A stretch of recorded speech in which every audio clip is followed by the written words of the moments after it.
Hello student, आप सभी का हमारे यूट्यूब चैनल में फिर से बहुत बहुत स्वागत है। उम्मीद करते हैं कि आप लोग बहुत अच्छे होंगे। तो चलिए आज फिर एक नया वीडियो लेकर के आ गए हैं। आज के वीडियो में आप लोगों को बताएंगे वर्ग 10 का गणित जो है, उस गणित के अंदर जो अध्याय वास्तविक संख्या है, उस अध्याय से आज फिर आप लोगों को 3 महत्वपूर्ण प्रश्न बताएंगे। अगर ये 3 प्रश्न को आप समझ लेते हैं तो आपकी किताब के अंदर जो इस टाइप से जो भी क्वेश्चन होगा उसे आप आराम से बना सकते हैं। तो ध्यान से देखिएगा। पहले हम क्वेश्चन नंबर 1 बताएंगे। एक क्वेश्चन को अगर आप समझ लेते हैं तो इस टाइप का 3-4 क्वेश्चन आपको हम देंगे, वो आप बना लेंगे। फिर क्वेश्चन नंबर 2 बताएंगे, फिर क्वेश्चन नंबर 3 बताएंगे। तो ध्यान से देखिएगा। और आप लोग अभी तक हमारे यूट्यूब चैनल को अगर सब्सक्राइब नहीं किए हैं तो प्लीज़ सब्सक्राइब कर लें और वीडियो को लाइक करें, शेयर करें और कमेंट्स ज़रूर करें। तो चलिए क्वेश्चन नंबर 1 पहले हम बता रहे हैं, ध्यान से देखिएगा।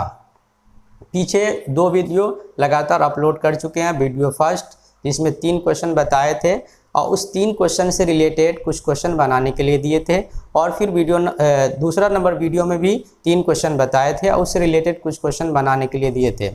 उम्मीद करते हैं आप लोग जो भी क्वेश्चन हम दिए थे वीडियो नंबर 1 और वीडियो नंबर 2 में जो आप लोग बना लिए हैं।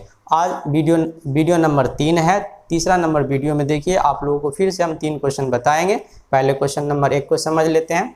देखिए क्वेश्चन नंबर 1 में क्या लिखा हुआ है, और इस क्वेश्चन को अगर आप समझ लेते हैं तो किसी भी बोर्ड से आप एग्ज़ाम देने वाले हैं इस साल 2022 में, जो आने वाला 2022 है उसमें अगर आप एग्ज़ाम देने वाले हैं, या किसी भी बोर्ड से होंगे, बिहार बोर्ड है ना, बिहार बोर्ड के अलावा किसी और बोर्ड से होंगे, हरियाणा, राजस्थान, किसी भी बोर्ड से होंगे, आपकी किताब के अंदर ये क्वेश्चन ज़रूर होगा।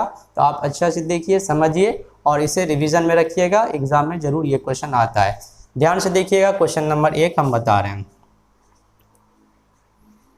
तो क्वेश्चन नंबर 1 में देखिए क्या लिखा हुआ है। सिद्ध करें कि √2 एक अपरिमेय संख्या है। सबसे पहले आप सभी को पता है कि जो संख्या रूट से बाहर नहीं आता है उसे अपरिमेय संख्या कहते हैं। तो ये तो सभी को पता है कि √2 अपरिमेय संख्या है, पर इस क्वेश्चन में कहा जा रहा है कि सिद्ध करके बताएं कि अपरिमेय संख्या कैसे है। तो अपरिमेय संख्या को ही अपरिमेय सिद्ध करना, कैसे हम लोग सिद्ध करेंगे? तो इसे हम लोग विपरीत मान के चलेंगे। मान लेते हैं कि ये अपरिमेय संख्या को परिमेय मान लेते हैं, और जब परिमेय मानेंगे तो देखिए इसमें क्या होता है। इसे बनाने का 2-3 विधि है। जो सबसे आसान और सबसे सरल विधि है वो आपको हम बताएंगे। तो सबसे पहले हम इसको मान लेते हैं, माना कि √2 एक परिमेय संख्या है। यानी √2 को क्या मान रहे हैं कि एक कौन संख्या है? परिमेय संख्या। ध्यान से देखिएगा, परिमेय संख्या। अगर आप √2 को परिमेय संख्या मान लिए हैं तो जो परिमेय संख्या का रूल होता है उस रूल के तरह इसको भी लिख लेते हैं, यानी उस रूल पे इसको ले चलते हैं। सभी को पता है कि जिस संख्या को P/Q के रूप में लिखा जाता है उसे परिमेय संख्या कहते हैं। तो आप √2 को परिमेय संख्या माने हैं तो लिखेंगे तब √2 जो होगा वो P/Q के बराबर होगा, क्योंकि जिस संख्या को P/Q के रूप में लिखा जाता है उसे परिमेय संख्या कहते हैं। तो √2 को आप परिमेय संख्या माने हैं तो ये √2 जो होगा वो P/Q के बराबर होगा। जहाँ ये P और Q के बारे में लिख देंगे कि P और Q कोई धन पूर्णांक है, और जिस तरह हम लिख रहे हैं इसी ढंग से लिखिएगा। जिस लाइन में जो बात लिख रहे हैं तो ज़्यादा अच्छा रहेगा। जहाँ P और Q कोई धन पूर्णांक है जिसका, इसी के नीचे लिखिएगा, जिसका कोई भी उभयनिष्ठ गुणनखंड नहीं है। मैन यही स्टेप होता है। अगर इसको आप समझ लिए तो आपको क्वेश्चन में कहीं भी परेशानी नहीं होगा। यहाँ क्या लिखे हैं कि √2 अगर एक परिमेय संख्या है तो √2 को P/Q के बराबर किए। जहाँ P और Q के बारे में लिख दिए हैं कि P और Q जो है वो कोई धन पूर्णांक है, यानी कोई संख्या है जिसका कोई भी उभयनिष्ठ गुणनखंड नहीं, यानी कि दोनों के अंदर देखिए कोई भी ऐसी संख्या नहीं है जो दोनों में मौजूद है। एक को छोड़ करके देखना है, क्योंकि एक जो संख्या होता है वो तो सभी के गुणांक में होता थे। यहाँ कोई भी ऐसी संख्या नहीं एक के अलावा कि दोनों में मौजूद है। उभयनिष्ठ का मतलब होता है कि दोनों में होना चाहिए। तो न P में और न Q में कोई भी उभयनिष्ठ गुणनखंड नहीं है। पर अंतिम में जब हम लोग इसको आगे बढ़ाते हैं तो आगे चल के पी और क्यू दोनों में उभयनिष्ठ गुणनखंड कुछ न कुछ आ जाता है। तो लास्ट में हम लोग एक स्टेप लिखते हैं जिसमें लिखते हैं कि अतः हमारी मान्यता गलत है। तो क्या मान्यता गलत है? यहाँ जो हम लोग माने थे कि √2 एक परिमेय संख्या है, तो हम लोग लिखते हैं कि अतः हमारी मान्यता गलत है, √2 परिमेय संख्या नहीं है, √2 क्या है? अपरिमेय संख्या है। तो ध्यान से देखिए, अब जब इसको परिमेय संख्या मान लिए और परिमेय संख्या के रूप में लिख दिए तो दोनों तरफ इसको पूरे परिमेय संख्या के रूप में ले चलते हैं। परिमेय संख्या के रूप में ले जाने का मतलब ये हुआ कि इसका रूट हटाने के लिए सोचिए, तो रूट हटाने के लिए क्या करेंगे? तो वर्ग करेंगे। तो वर्ग करेंगे तो दोनों तरफ वर्ग करेंगे। तो यहाँ लिखते हैं दोनों तरफ वर्ग करने पर √2 पे वर्ग कर देते हैं और P/Q पे भी वर्ग कर देते हैं। ध्यान से देखिएगा, √2 का वर्ग करेंगे तो 2 हो जाएगा, जब भी रूट वाले का वर्ग करते हैं तो रूट हट जाता है। P का वर्ग करेंगे P वर्ग P² या Q का वर्ग करेंगे Q²। बट्टा में 1 डाल करके वर्ग गुणन यहाँ कर लेते हैं। 1 को P² से गुना करेंगे P² बराबर 2 को Q² से गुना करेंगे 2Q²। इसको समीकरण 1 मान लेंगे। अब ध्यान से सुनिएगा, यहाँ जो भी मान लिखा गया है 2Q² ये P के बराबर है। तो यहाँ पर P के बारे में जो हम लोग सोचेंगे कि P कौन सा संख्या है, तो ये इस संख्या को देख करके हम लोग डिसाइड करेंगे कि P कौन सा संख्या है। तो यहाँ आप देख रहे हैं कि 2 है, तो 2 में कौन सा संख्या से भाग लगेगा? 2 से। तो सभी को पता है कि जिस संख्या में 2 से पूरा भाग लग जाता है उसे सम संख्या कहते हैं। तो यहाँ 2 से ये पूरा भाग लग रहा है, तो इसीलिए ये P जो होगा वो कौन सा संख्या होगा? सम होगा। पर आपको ये याद रखना है कि सिर्फ 2 वाले में सम होता, बाकी अगर यहाँ 3 रहता तो यहाँ 3 आता तो ये विषम होता, 5 रहता तो यहाँ 5 आता तो वो भी विषम होता, 7 रहता तो यहाँ 7 आता ये भी विषम होता, 11 रहता तो वो भी 11 यहाँ आता तो वो भी विषम होता। तो यहाँ P के बारे में लिखेंगे तो P जो है वो कौन सा संख्या है? सम संख्या है। P बराबर सम संख्या है। अब यहाँ एक स्टेप लिख लेंगे, चूंकि सम संख्या का वर्ग सम होता है, सम संख्या का वर्ग सम ही होता है। ऐसा हम इसलिए लिखे हैं कि आगे ध्यान से देखिएगा कि P के बारे में तो हमें पता चल गया सम संख्या है। अब Q के बारे में पता करेंगे कि ये Q कौन सा संख्या है। तो यहाँ हम लोग एक मानते हैं P को, माना कि P बराबर m मानेंगे, पर m के साथ वो कौन सा पूर्णांक लगाएंगे ये आपको याद रखना है कि यहाँ जो भी पूर्णांक रहेगा वो m के साथ लगा देंगे। अगर यहाँ 2 रहेगा तो यहाँ 2 लिख देना, 3 रहेगा तो 3 लिख देना, 5 रहेगा तो 5 लिख देना, 7 रहेगा तो 7 लिख देना, 11 रहेगा तो 11 लिख देना। अब इसको समीकरण 1 में ले लीजिए। तो समीकरण 1 से, समीकरण 1 क्या है? तो P² बराबर, यहाँ लिख देते हैं P² बराबर 2Q²। P के जगह पे क्या लेंगे? P को क्या माने हैं? तो 2m। तो 2m का वर्ग बराबर 2Q²। यहाँ लगा दीजिएगा, 2 का वर्ग करेंगे 2 दूना 4m² बराबर 2Q²। ये 4 2 से कट जाएगा 2 मरतबा, तो यहाँ आपका आ गया 2m² बराबर Q²। तो इसको हम लोग ऐसे लिख सकते हैं Q² बराबर 2m²। अब ध्यान से देखिए, यहाँ P² बराबर 2Q² था, तो ये 2 को देख करके P के बारे में लिखे थे कि P सम संख्या है। ऐसे ही Q² बराबर 2m² है, तो Q यहाँ 2 देख करके Q के बारे में लिखेंगे कि Q भी कौन संख्या है? सम संख्या है। और इसके बारे में पहले ही लिख दिए थे एक स्टेप कि चूंकि सम संख्या का वर्ग सम ही होता है। यहाँ P का मान जो 2m माने हैं, तो ये 2 के वजह से ये P जो है ना वो सम संख्या है, और इसका वर्ग करने पर जो संख्या प्राप्त हुआ वो भी क्या हो गया? सम संख्या।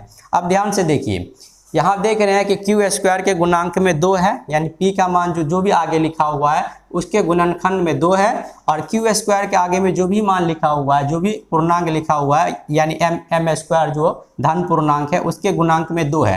तो यहाँ भी 2 है, यहाँ भी 2 है, तो P और Q दोनों में उभयनिष्ठ गुणनखंड 2 आ गया। जबकि यहाँ हम लिखे थे कि P और Q कोई धन पूर्णांक है जिसका कोई भी उभयनिष्ठ गुणनखंड नहीं है, पर यहाँ देखिए P का भी उभयनिष्ठ गुणनखंड 2 आया, Q का भी उभयनिष्ठ गुणनखंड 2 आया। तो यहाँ लिखेंगे अब P और Q में उभयनिष्ठ गुणनखंड 2 है। P और Q दोनों में उभयनिष्ठ गुणनखंड कितना है? 2 है। तो क्या लिखेंगे? अतः हमारी मान्यता गलत है। अतः हमारी मान्यता गलत है। क्या मान्यता गलत है? जो हम लोग यहाँ गलती किए हैं कि जो पता है कि रूट वाला संख्या अपरिमेय होता है, पर फिर भी हम इसको परिमेय माने थे।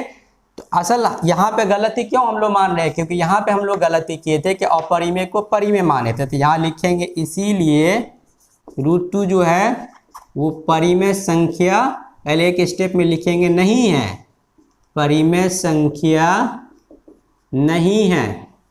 तो इसीलिए √2 अपरिमेय संख्या है।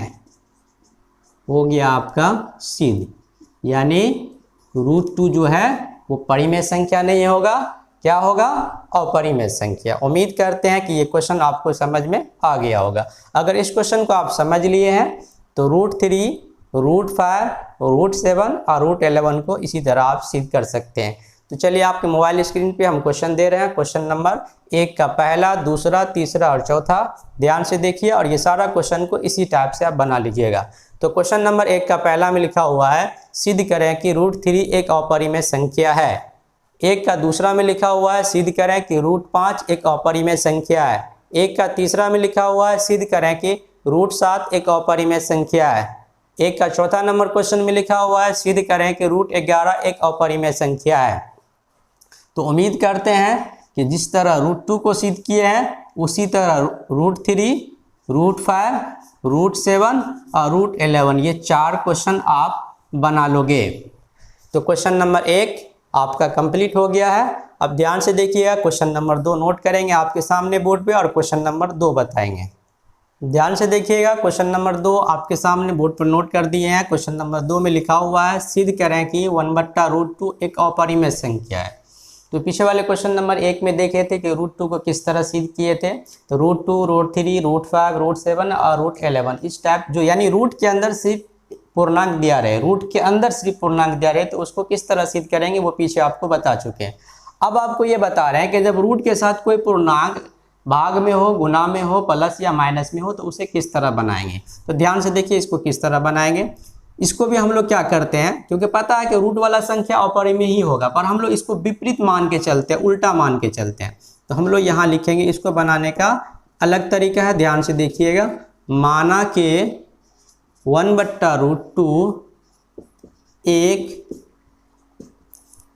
परिमेय संख्या R है। इसमें परिमेय संख्या मानेंगे पर परिमेय संख्या का नाम दे देंगे, परिमेय संख्या R है। पर कुछ स्टूडेंट कहने लगता है कि सर हम R नहीं मान करके कोई और यहाँ पे नाम दे सकते हैं, X, Y, M, P कुछ भी दे सकते हैं। देने के लिए आप कुछ भी दे सकते हो, पर कुछ मत देना, R ही देना, ठीक है ना। क्योंकि आपकी किताब के अंदर और आपके एग्जाम में जो भी क्वेश्चन जो सेटिंग करता है और जो एग्जामिनर कॉपी चेक करने वाले होता है उसके पास अगर आंसर शीट होता है तो उसमें अक्सर R ही दिया रहता है। तो इसीलिए आप लिखना माना कि 1/√2 एक परिमेय संख्या R है। पीछे देखे थे तब लिखे थे, पर इसमें अब लिखेंगे। ये तब का मतलब होता है पीछे, अब का मतलब होता है आगे। पीछे का मतलब तब का मतलब कि हम लोग पीछे से क्वेश्चन की बात किए थे, अब का मतलब यहाँ से आगे चलेंगे कि 1/√2 को परिमेय संख्या R मान लिए हैं।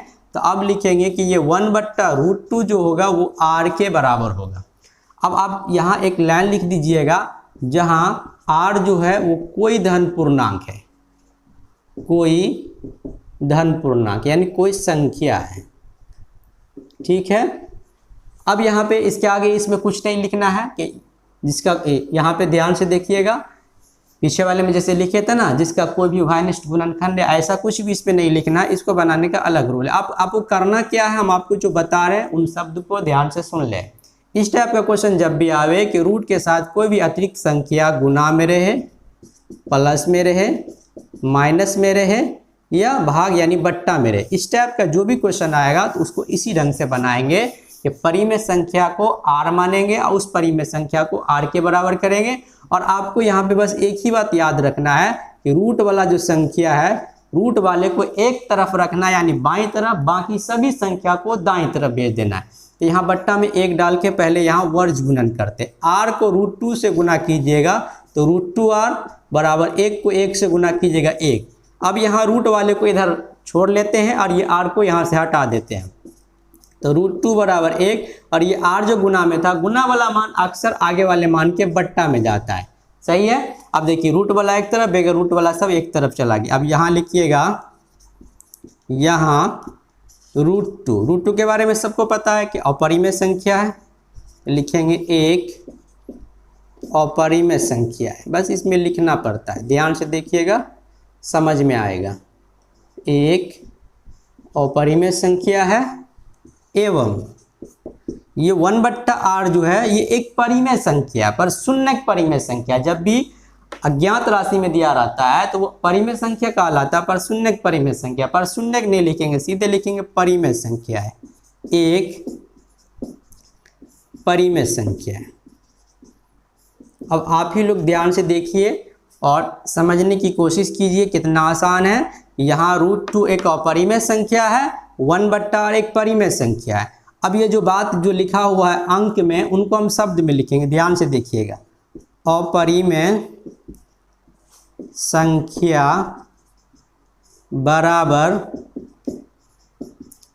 परिमेय संख्या, अपरिमेय संख्या बराबर परिमेय संख्या। अब आप ही लोग बताइए कि कभी भी अपरिमेय संख्या परिमेय संख्या के बराबर हो सकता है? बिल्कुल भी नहीं हो सकता। पर ऐसा क्यों हुआ? पहले तो यहाँ लिख दीजिए कि जो संभव नहीं है, जो संभव नहीं है, परिमेय अपरिमेय संख्या बराबर परिमेय संख्या जो संभव नहीं है। अब आप लोग ध्यान से देख करके बताइए कि जो बात संभव नहीं है वो ऐसा क्यों हो गया? ऐसा इसलिए हुआ कि हम लोग यहाँ गलती किए हैं कि अपरिमेय संख्या को परिमेय संख्या माने। तो लिखेंगे यहाँ पे, अतः हमारी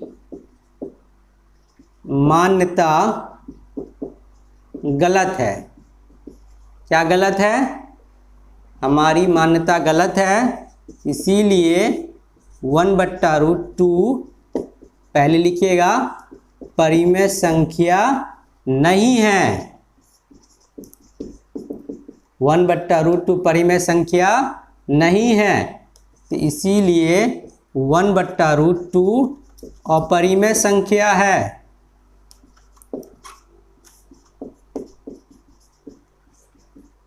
हो गया आपका प्रूव्ड, PROVED, साफ साफ लिख दीजिएगा।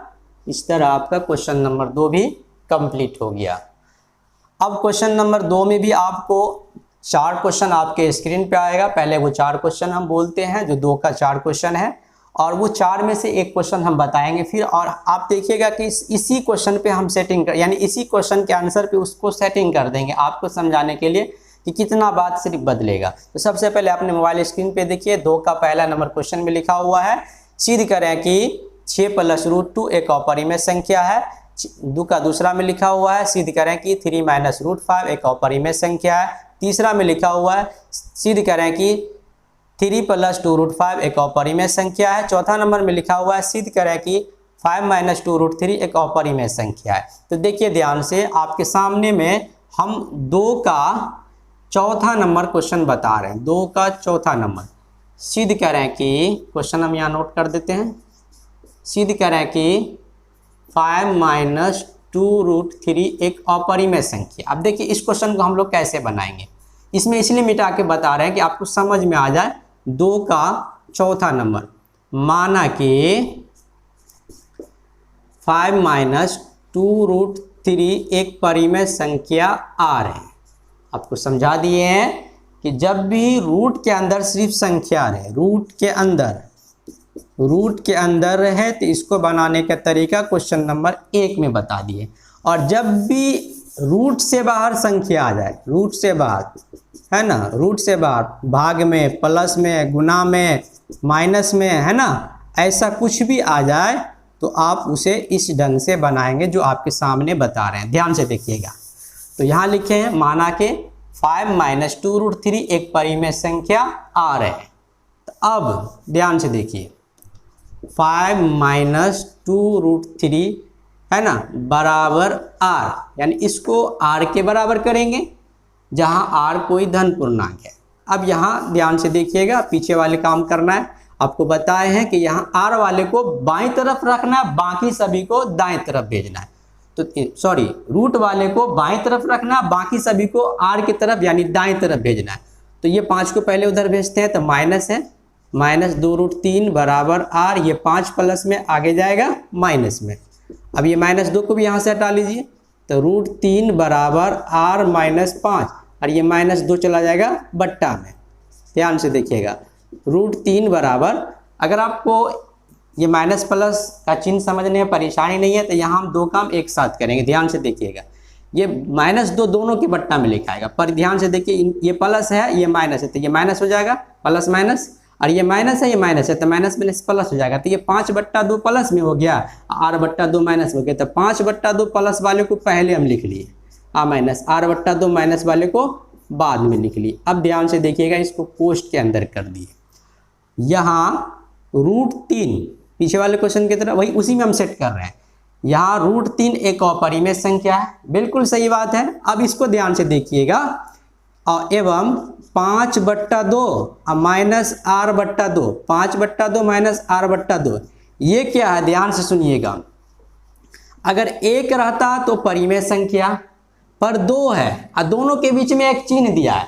अगर दोनों के बीच में प्लस का चिन्ह रहता तो परिमेय संख्याओं का योग, और दोनों के बीच में माइनस का चिन्ह रहेगा तो परिमेय संख्याओं का अंतर।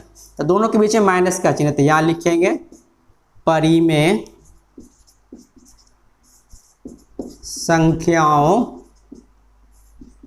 का अंतर है। परिमेय संख्याओं का अंतर मतलब परिमेय संख्या, परिमेय संख्याओं का योग का मतलब परिमेय संख्या। तो आप बताइए, ये अपरिमेय संख्या, ये परिमेय संख्या, ये दोनों के बीच में बराबर का चिन्ह, इसको शब्द में लिखें अपरिमेय संख्या बराबर परिमेय संख्या जो संभव नहीं है। तो अतः हमारी मान्यता गलत है। जो चीज संभव नहीं वो क्यों हो रहा है? क्योंकि हम ऊपर गलती की है कि ये अपरिमेय संख्या को परिमेय संख्या मान है। तो लिखेंगे इसीलिए 5 माइनस 2√3 परिमेय संख्या नहीं है, तो 5 माइनस 2√3 क्या है? अपरिमेय संख्या है। हो गया सिद्ध। उम्मीद करते हैं कि अब इस टाइप से जो भी क्वेश्चन आएगा आप उसे आराम से बना सकते हैं। आपके पास कोई सा भी राइटर का बुक हो वर्ग 10 का, तो उस किताब के अंदर वास्तविक संख्या चैप्टर खोलना, इस टाइप का जो भी क्वेश्चन आपको मिले उसे बनाना जरूर बनेगा। अगर आपको वीडियो अच्छा लगा है तो सबसे पहले लाइक कीजिए, कमेंट्स कीजिए और शेयर कीजिए। अधिक से अधिक वीडियो को शेयर कीजिए। जो बच्चा इसको सीखना चाहता है उनको फ़ायदा हो जाएगा, उनके पास पहुंच जाएगा, है ना। और अभी तक आप लोग हमारे YouTube चैनल को अगर सब्सक्राइब नहीं किए हैं तो प्लीज़ सब्सक्राइब कर दें और बेल आइकन बटन यानी घंटा को जरूर दबा लें। अब एक वीडियो इसमें और बनाएंगे वास्तविक संख्या का, जो लास्ट वीडियो होगा इस चैप्टर का, और उसके बाद अगला चैप्टर स्टार्ट करेंगे बहुपद। तो आप लोग हमारे YouTube चैनल पे बने रहें।